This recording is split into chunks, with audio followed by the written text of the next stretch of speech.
Okay, let's get into diode clippers, clampers, and then, well, hopefully we have enough time to do the multiple diode circuit.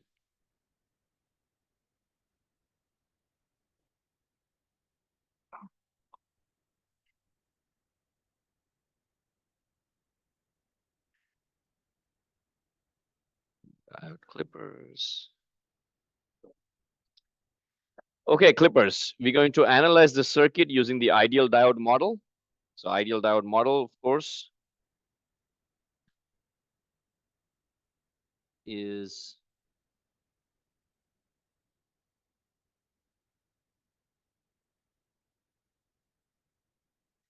ideal diode model. Forward bias or on. You replace it with a short circuit. Reverse bias or off. You replace it with an open circuit. So remember when I said ideal diode model would not give us the most accurate values, but it's very good technique or very good model to use for quick analysis of any diode circuit. And that is what we're going to do for clippers, clampers, as well as the ideal diode model. Okay. So let's look at the circuit on the left first, this one.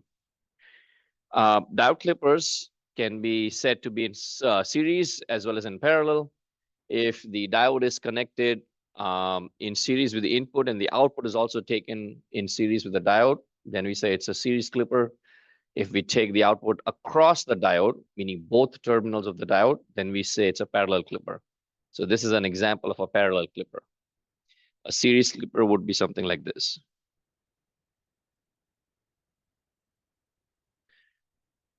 Okay, where the output is kind of in series with the diode. Okay, which you have already seen before.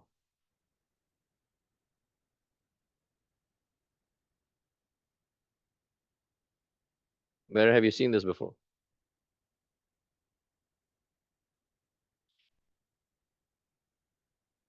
Yeah, a half-wave rectifier. Half-wave rectifier right there. Output sort of in series with the diode. And you already know how the half-wave rectifier works. At least I'm assuming that you all know how the half-wave rectifier works, right? Output for negative half cycle is 0, so it's clipped. So it is also a diode clipper circuit. So a half-wave rectifier is a series clipper circuit.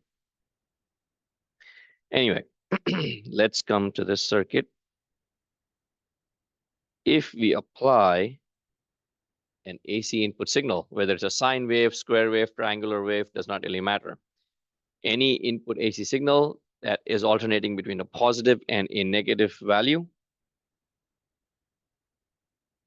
for a positive half cycle, the diode would be forward bias, hence replaced with a short circuit, and VO would be equal to 0 volts. Right? VO is equal to 0 volts.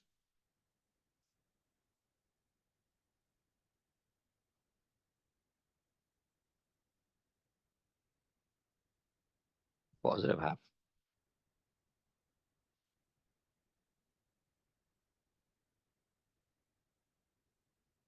For the negative half, the exact opposite happens.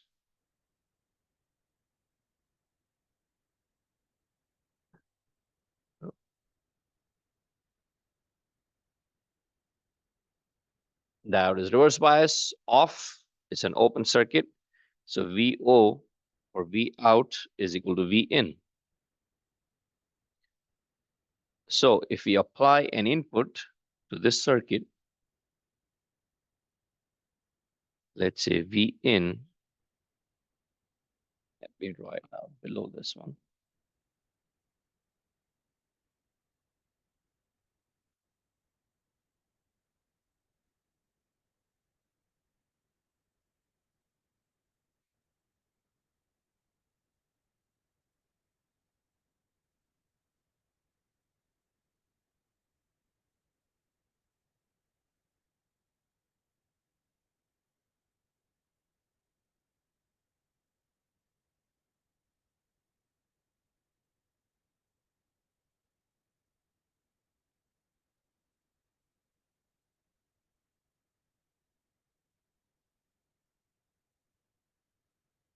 V in,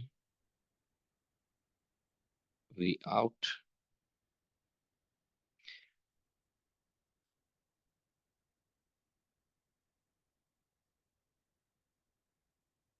Positive half cycle 0 is completely clipped. Negative half cycle is exactly equal to V in. So it's a positive clipper. To clip the positive half of the waveform. Yes. Good point. Yeah. Well, you tell me. Yeah. Yep. That's what it'll be. So if you flip the direction of the diode, now you get the positive half, negative half will be clipped.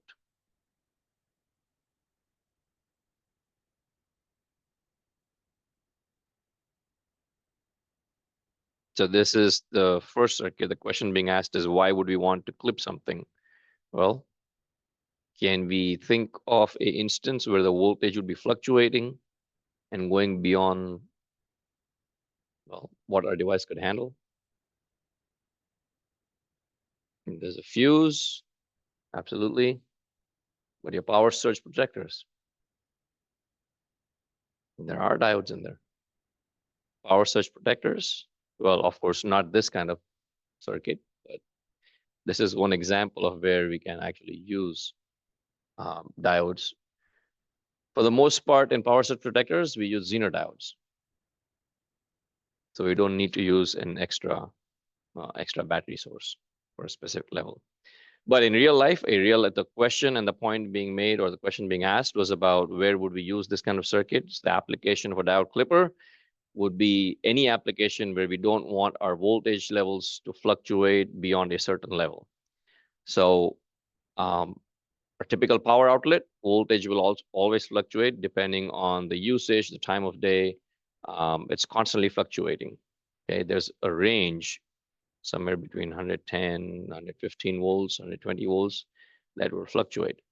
And so if there is a thunderstorm, lightning strike, we don't want our expensive appliances connected to our power outlets, to blow out.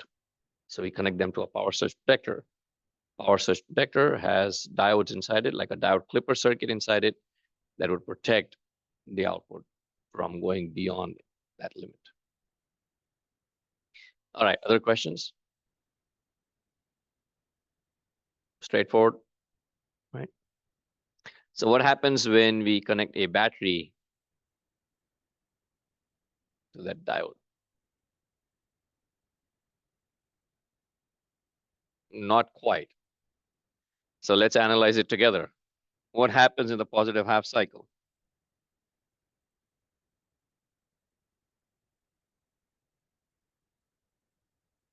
Any guesses?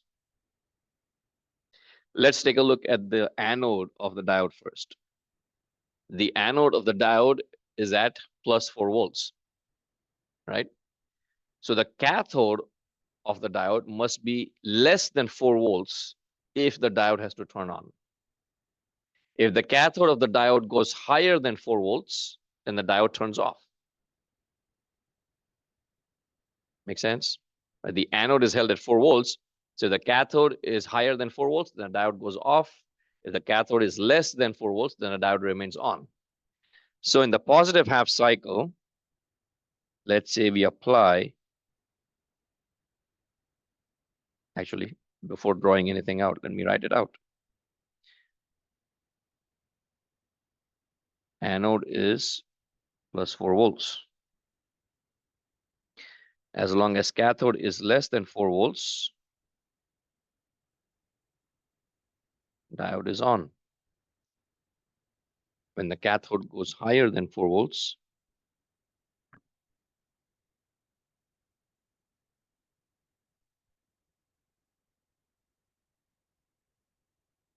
is off.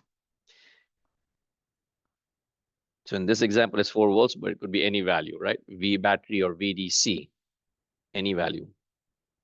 So whatever value that anode is held at, the input signal is either higher or lower than that, and that would determine whether the diode is on or off. Okay, if V in, the AC input signal, is higher then that DC battery or the DC voltage, then the diode is off.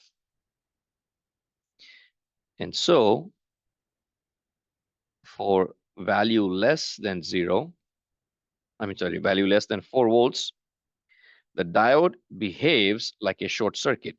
So positive half cycle and V in less than 4 volts,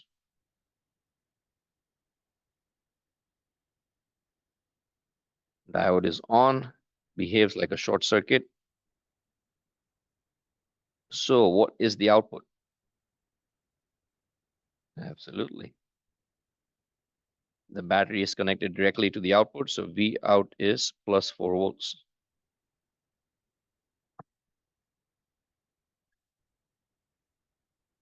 So V out is a flat line of 4 volts.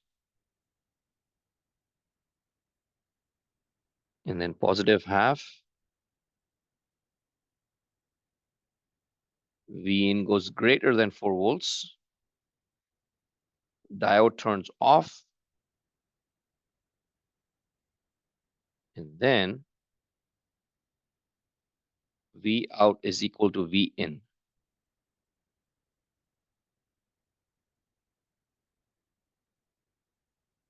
V out is equal to V in. And I will draw up the waveforms in just a little bit. Let's take a pause. Let me know if you have any questions.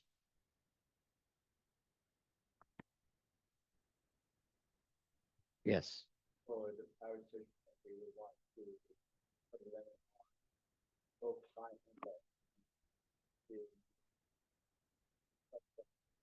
Yeah.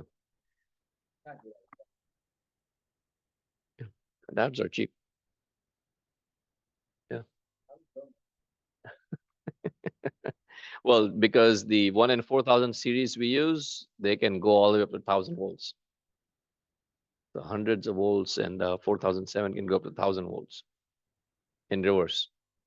So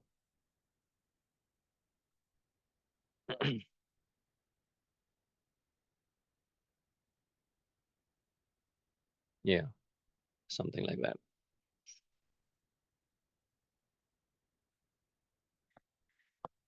So what happens in the negative half?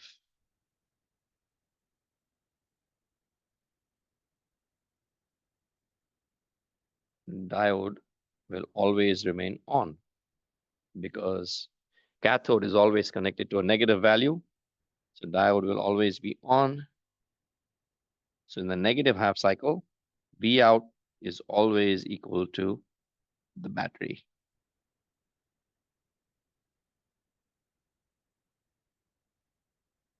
V out is always equal to 4 volts. So now if I draw a waveform for this,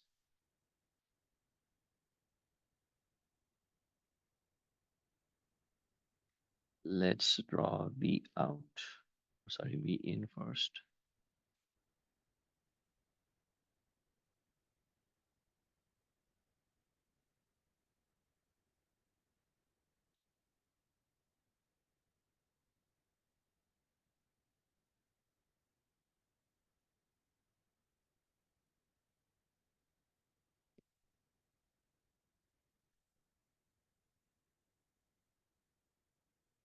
Okay.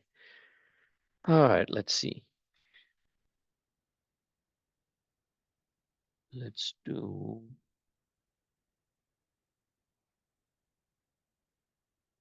4 volts.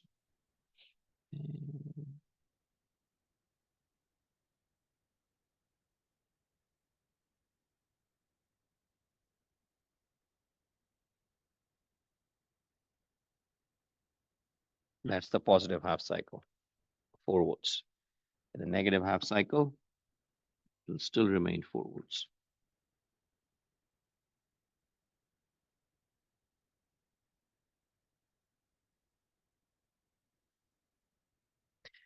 So there are multiple ways we can connect the diode. There are multiple ways we can connect the battery too, right? We could flip the diode. We could flip the battery polarity also. Depends on what we need. So I don't know of any particular application of this kind of circuit, but I'm sure there's probably some application somewhere. But the point of presenting this circuit is not, it's so that students get familiar with how to analyze a diode circuit. Doesn't matter how it's connected. Okay. As a first step, I've always used an ideal diode model.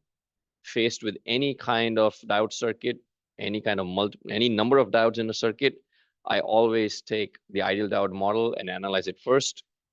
And then once I have a fixed analysis, then I go in there and use a different model to figure out the voltages and currents. But the ideal diode model is my go-to model for any kind of circuit. Okay. All right. So I have 5 minutes left. I'm going to press on and finish up clamper circuits. Okay. Diode clampers. So here we are taking the output across the diode. And again, as with clippers, you can connect the diode in either direction. Right now, let's say we apply an input of a square wave.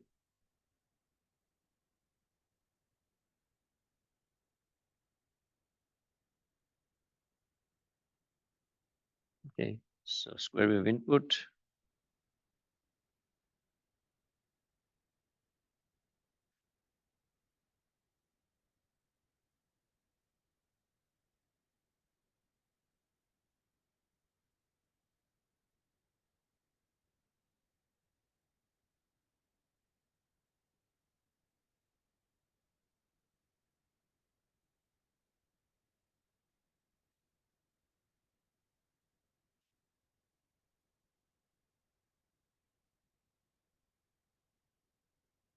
In the positive half cycle, diode is forward bias and the capacitor charges. So the circuit looks like this.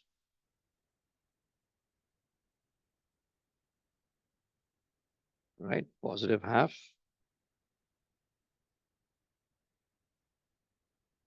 Capacitor charges through the diode. V out at this point is equal to 0 volts. Right, just because of the configuration. The capacitor would charge. Current flow is, of course, in this direction. So capacitor charges. And because there is no limit on there, if we apply V in, then the voltage across the capacitor, VC, would be equal to V in by 2. Oh, sorry. So if this is V in the positive half cycle, this would be V in by 2. 1/2. 1/2. So the capacitor charges to 1/2 of the input voltage, positive half cycle.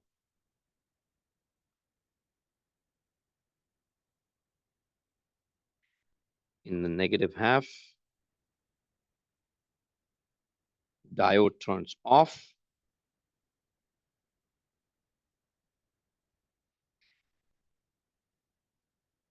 So there is no path. Capacitor could start discharging through the resistor, but the values of the resistor and the capacitor are chosen such that the RC time constant is large enough that it doesn't discharge to any appreciable level. So in the negative half cycle, now what you have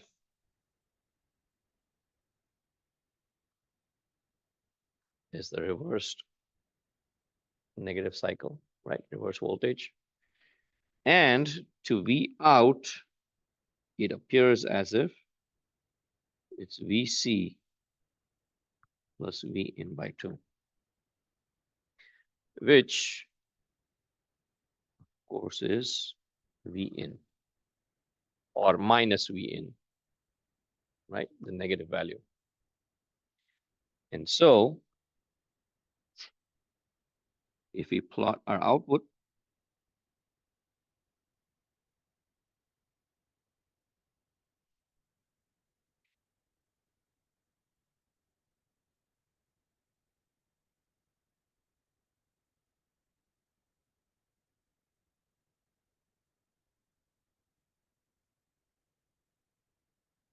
the level would be V in, but of course in the negative direction, so minus. The entire waveform is clamped at a different level. Question? Yeah, DC offset. That's what the clamper is. So in the function generator, when we use a DC offset to shift the waveform up or down, you're clamping that AC waveform at a certain level. You're adding a DC component to your AC voltage or your AC signal or AC waveform. And that's one of the applications of the clamping circuit. Okay. So sorry we had to rush through things, but I'll post the lecture video soon after class. So we'll end class here today. We'll pick up here on Wednesday. If you have any questions, let me know. I'll be in my office after class. I'll see you all on Wednesday.